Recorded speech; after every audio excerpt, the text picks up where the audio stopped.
Moi, j'ai commencé vraiment de manière très cartésienne à étudier la science de base, la biologie moléculaire et cellulaire, toujours passionnée par le domaine de la santé et la santé naturelle en particulier.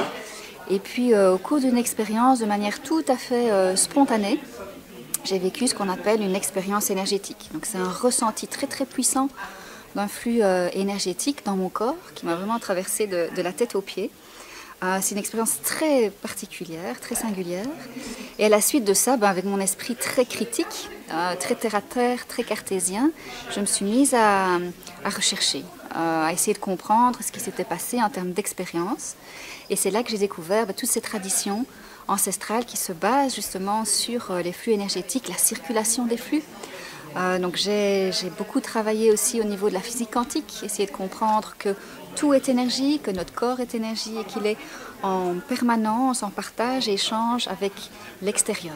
Donc voilà un petit peu mon parcours et je me suis formée à différents endroits en Europe, aux États-Unis, où j'ai appris en fait à pouvoir canaliser, donc cette fois-ci de manière consciente et non plus spontanée, canaliser de manière cohérente et maîtriser ces flux d'énergie pour pouvoir proposer des soins qui sont tout à fait naturels.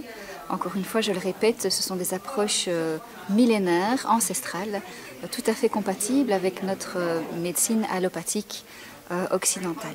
Alors Martin, maintenant tu m'interroges un petit peu sur peut-être le côté pratique. Eh bien, il faut savoir que cette canalisation énergétique ou l'utilisation de cette énergie, elle est spontanée, elle est tout à fait intuitive.